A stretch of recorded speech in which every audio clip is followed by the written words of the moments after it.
Welcome to Module 3 of STEM to Market, the AWS Accelerator. Today's topic, Market and Customer Discovery. During today's module, we'll go over why market and customer research is so important, an overview of market research, an overview of the customer discovery process and tips. Then we'll tie everything together and go over your assignments for this module.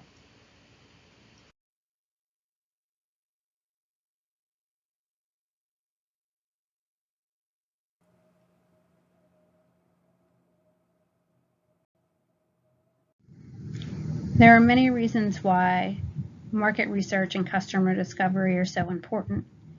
First, they identify your potential customers. Carrying out market research helps to determine who your customers are and what their buying habits and needs are.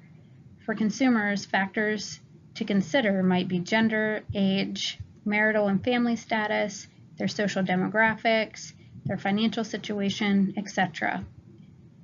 If your customer is another business, it might be job role, size of the organization, industry, age of the company, or other factors. Establishing buyer profiles is critical to understanding who your product or service will appeal to and how you should go about targeting your potential customers. Market research and customer discovery also enable you to evaluate customer preferences.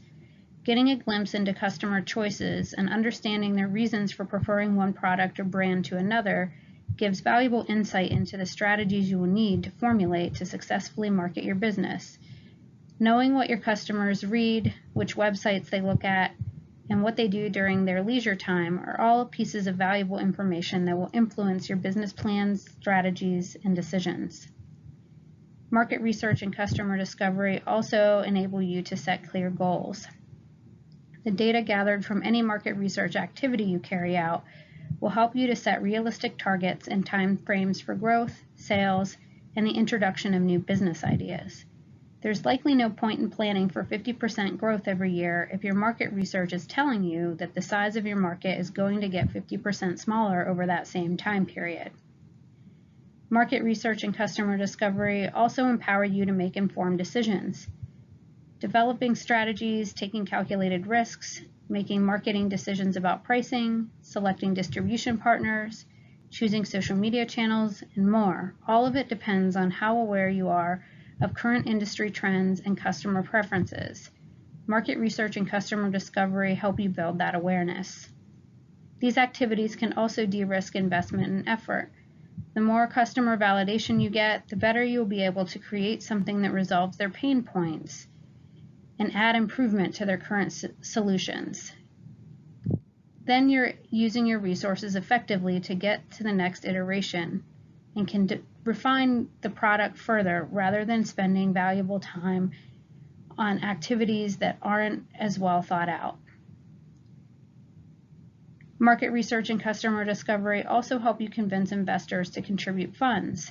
Presenting a business idea backed by comprehensive market research and customer discovery to a potential investor goes a long way to creating a positive impression and giving your business credibility. It helps to minimize the inevitable risks involved in starting a business and to create sufficient confidence in the investor's mind to agree that your plan will work, and most importantly, to offer you financial investment.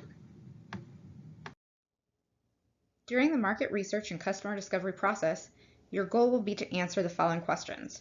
Some of these you should have a sense of based on the work you did to complete your vision foundation. However, our customer market research now will help you test, refine, and nuance your understanding. Who will buy my product? Why will they buy it? Or what problem is your product solving? Where will they buy it? What do I need to charge to make a healthy profit?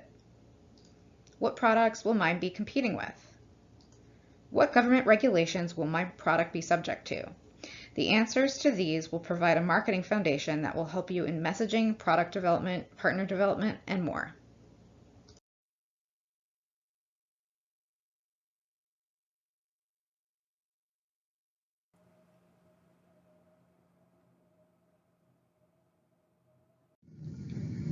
Market research is a way of collecting information you can use to solve or avoid marketing problems. Good market research gives you the data you need to develop a marketing plan for yourself. This is also information you would use in your pitch to tell investors that you understand the size of the specific market, both in number of customers and dollars for your product. Market research helps you determine which segments within a market you'll target by type of customer, geography, and whatever factors make sense for your product. Good market research covers three main areas: customer discovery, which we'll cover in the next section, competition, and industry information. People like to describe industry and competitor research as top-down because most often they come from large data sets that give you a general sense of what is going on in a large area. These may not be nuanced enough depending on your product.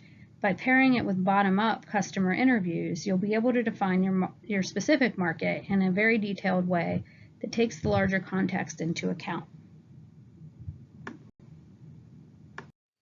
Area number 1 of market research is competition. What are you up against? Understanding your competitors will help you position yourself in the market. How many are there? How have they differentiated themselves, both in their customer targets and their customer promise? There are lots of dimensions for competitor analysis, and you'll need to choose the ones that make the most sense for your product. You might look geographically at a local, regional, national, or international level. You might look at different categories of demographics: age, family status, income level, education level, or other factors. You might look at different categories of psychographics, groupings of people who think similarly. For B2B products, you might look at company characteristics. Try to get a sense of their strategies, operations, and pivots if they've had any. An easy framework to use for this is to do a SWOT analysis, identifying strengths, weaknesses, opportunities, and threats for each competitor. There are two ways to look at competitors. One is strategic groups, competitors who sell similar products or use similar marketing. Under this framework, you might think of Alamo Drafthouse Cinemas and AMC Cinemas as competitors in the movie theater or entertainment space. Alamo differentiates itself by offering a large menu with real entrees, adult beverages, and table service to their customers. AMC provides a more traditional snack or candy counter experience only. The other is by customer. How strongly do they compete for the customer's dollar? So continuing the entertainment example, a person has many options for entertainment or leisure activities. Movie theaters are now competing with streaming services, but you can also expand it to parks, libraries, arts festivals, artistic hobbies, etc. To flip it, movie theaters are not competing much, if at all, with clothing retailers. Although they both come out of the disposable income part of a customer's budget, these two categories are viewed so distinctly that Alamo and AMC don't need to worry about Nordstrom or the Gap. How can you find these competitors? You've probably run across them in your homework already. Searching on the App Store or looking at Crunchbase is a great resource for this, particularly to find startup companies in your space, whether active or failed. If you will be competing with or selling to a public company, read copies of their annual reports, which should outline products that they are going to emphasize in the future. When you identify the industry for your product, there are many industry ecosystem maps, or market maps, that researchers have made that give you a glimpse of the major companies in that space. These are a great way to see quickly, at a glance, who is out there. You can use these to draw your own map of the competitive landscape. What are the differentiators? One reliable standard is determining if their products are faster, cheaper, better, etc. than others, or customized to a niche audience. On this slide, you can see an ecosystem map for the financial technology industry with various categories. If your business idea was a niche in the payments industry, this is one way of seeing the other players in your space and a starting point to see how or if any of these companies have explored or entered your niche target demographic.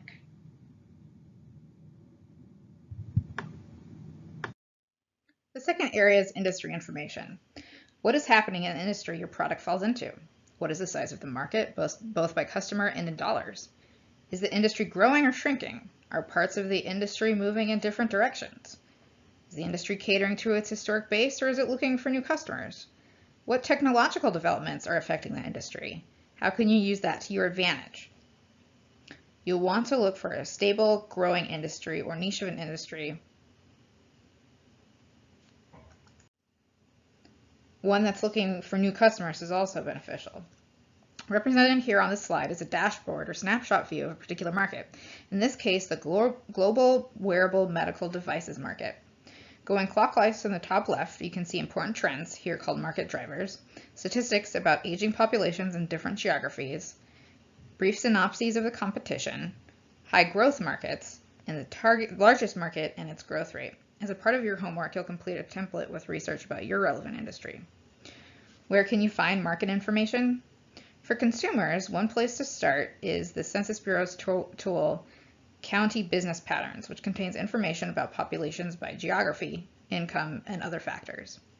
Another great source of information is the relevant trade association for your industry, which should have lots of great content about trends in the major players. If you have access to an academic library, most have subscriptions to market research reporting such as Hoover's, EBSCO, IBISWorld, or CB Insights. You can also access some free content or sign up for free trials for these services. You may also want to look up the NAICS code, which is a way of classifying industry information to help in your search. You can find the NAICS code on the Department of Commerce website.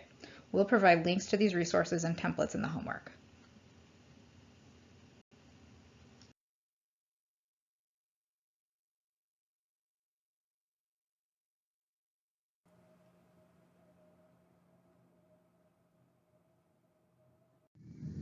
The third big area is customer discovery, and this will be your main area of primary research. At the beginning of product development, the foundation is the founder's vision and a hypothesis about customer behavior. The overall goal of customer discovery is to gather data to test your hypothesis and the assumptions it's built upon. In other words, we're trying to answer these 4 questions. 1. Have we identified a problem a customer wants to see solved? 2. Does our product solve this customer problem or need? 3. If so, do we have a viable and profitable business model? 4. Have we learned enough to go out and sell? The answers to these questions help us find visionary early adopters for our products. The Startup Owner's Manual calls these individuals early evangelists because they serve as evangelists to friends and colleagues about your product. They are also early adopters and interested in co-creating with you. These people or companies are the best sources of feedback and will pay for the privilege of being first in line. The overall goal of this first phase is to find these people and build the minimum viable product with real-time feedback. An overview of this process looks like: state your hypothesis. What are your beliefs about the customer's problem? Test the problem. Are your hypotheses accurate? Test the solution. Does your product solve the problem? Pivot or proceed. Time to regroup and evaluate. For this module, we're going to focus on the first 2 steps. As scientists and engineers, we are familiar with the process of stating and testing our hypotheses as part of our research. Doing this in the entrepreneurial space is not all that different. What are your hypotheses? At this point, these are some basic statements or assumptions about your ideal customers that must be true in order for your product to succeed. These are what you will test during initial interviews with potential customers. Example statements of hypotheses in this space are statements such as medical professionals need secure ways of communicating, or parents are concerned about the privacy of toys connected to the internet. Later, after an initial round of customer interviews, you will create a more in-depth document outlining your business model based on this information. Then you'll go out and test it more as part of the test the answer stage. In our next curriculum module, we'll go over the business model in more detail. When you're on step 2, testing the problem, there are a couple important rules to keep in mind. The first rule of validating your idea: do not talk about your idea. Once your idea pops into your brain during an interview, your body will turn against you. It will start looking for validation that the idea is good. Your interpretations of statements, intonation, body language will all be skewed. What's worse, the person you're talking to subconsciously knows what you're looking for, and based on our desire to build relationships, will want to help you. They'll be your unwitting accomplice and provide the validation that you're looking for, leading you in the wrong direction. To the best of your abilities, avoid thinking about your idea during the interview, and certainly avoid talking about it. These interviews are about your customers and their problems. Do your best to keep the conversation focused there. Second rule of validating your idea: do not ask about the future. No hypotheticals, no projections, no guesses. The way that I remember this rule, I never ask a question with the word would in it. If we built a product that solved X problem, how would you use it? How much would you pay for something that did X? How would you like your existing solution better if it did X? When you use the word would, you're making a thinly veiled attempt to validate your product, not their problem. Don't do that. See rule number 1. In addition, when you ask about the future, you're asking your customer to predict it. She can't do that. She'll try, but she'll be wrong. Here's a basic set of interview questions which will help you develop a nuanced perspective of the problem your customer is facing. What's the hardest part about your customer's problem? Can you tell me about the last time that happened? Why was that hard? What, if anything, have you done to solve that problem? What don't you love about the solutions you've tried? The trickiest part is figuring out what to put in the blank for question number 1. You don't want to be so specific that you tell them about the problem you want to solve. For example, imagine you want to build Yelp for vegetarians. Don't ask, what's the hardest part about finding a good vegetarian restaurant in a new city? But you also don't want to be so broad that you're inviting discussion about a range of problems you have no interest in solving. Don't ask, what's the hardest part about being a vegetarian? You want to ask about a significant problem context, situations that occur frequently enough or painful enough to warrant solving. Ask, what's the hardest part about eating out as a vegetarian? This question will certainly evoke responses, but they could range from, the portions aren't large enough, to, I don't really trust that the things I order are meat-free, to, a Yelp search for vegetarian returns results like Joe's All-American Steakhouse, with comments like, don't bring your vegetarian friends here. And that's the best part about interviews. Not only will they help you validate whether the customer has the problem you hypothesize, if they don't, interviews will tell you about the ones they do have. You win either way. At this stage of the course, we'll focus on that initial customer discovery, which will be ongoing throughout the course. You'll use the information gained at this time to create a more detailed business model, which is our next module. And you'll also set the foundation for testing your prototype.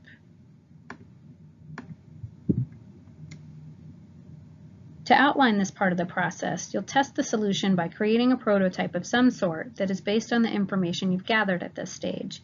This could be as low effort as a landing page, or you might have an actual physical product to bring around. For apps, prototype examples are PowerPoint mockups or non-functional apps, demoed basically as a series of storyboards to walk your customer through the project. We'll add a link to a paper that I've written about paper prototyping, which will help you get your ideas out in front of your customer. Getting this prototype in front of customers should validate your hypotheses, in which case you get to go on to the proceed part of step 4. You'll have verified that you have 1. A full understanding of customers' problems, passions, and/or needs. 2. Confirm the value proposition solves problems, passions, and/or needs. 3. Determined that a sizable volume of customers exists for the product. 4. Learned what customers will pay for the product. 5. Made certain that the resulting revenue will deliver a profitable business. If not, you may need to pivot and create a new prototype based on different key assumptions.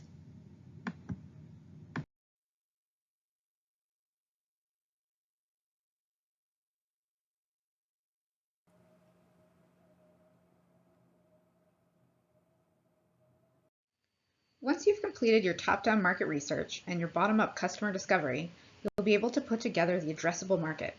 An addressable market whittles down a large, all-encompassing number of an entire market into the segments of the market represented by your specific target customers. In other words, the addressable market is the amount of annual revenue expressed in dollars per year that your business would earn if you achieved 100% market share in your targeted defined market. In addition to investors caring quite a bit about your total addressable market, this number can also help answer these questions. How long will my sales pipeline remain satisfied? What is the real size of the market? How many prospects can I expect? What is the potential revenue for a particular quarter or year? This helps you set realistic goals in terms of activities and outcomes. Let's say we are trying to market a wearable pet collar that transmits medical information to the pet's owner while she is away from the house. Walking through this example, there are 1 billion pets in the world and $100 billion is spent on pets annually globally. I know I'm going to focus only on the US market, so that's our first step of targeting. There are 164 million dogs and cats in the US, and 68% of households have pets. Owners of those pets spend about $60 billion per year. Let's narrow down further because I know I'm only targeting owners of pets with chronic medical conditions. I'm assuming that owners of these pets take them to the vet regularly. If 30% of pets see the vet regularly, then my market targets down to $18 billion. You can keep narrowing down with as much information as you have, such as this chronic medical condition example. That puts us at about $3.6 billion. If I think I can capture 1% of that market, that's a company with $36 million in annual revenue. Investors pay close attention to this number because many founders haven't done this research and start pitching an addressable market in the hundreds of billions of dollars. While that's true of a few companies, that magnitude of number more often reflects a limited amount of market research and therefore a less than ideal understanding of the segment or segments you will be targeting. Your market research and customer discovery should also be able to tell you about the relationship between your product and its market. The product-market relationship influences much of your work going forward. Strategies or business models for one relationship type may not work for another. These relationships generally fall into one of these categories. 1, bringing a new product into an existing market. 2, bringing a new product into a new market. 3, bringing a new product into an existing market and trying to 1, resegment that market as a low-cost entrant. 2, resegment that market as a niche or specialized entrant. 3, clone a business model that is successful in another market, for example, either in another country or an industry. Do you have a sense now of which relationship type your product belongs in? If so, test it through your customer interviews. If not, use your customer interviews to find out.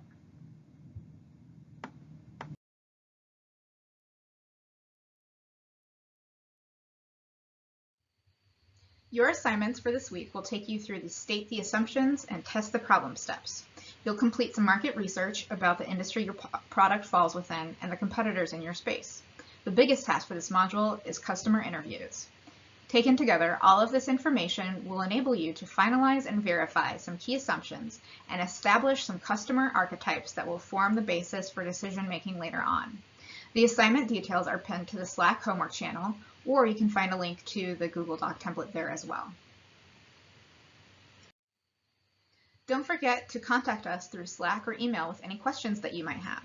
Remember, if you have a question, chances are so does someone else in your cohort. We look forward to seeing what your market research and customer discovery reveals.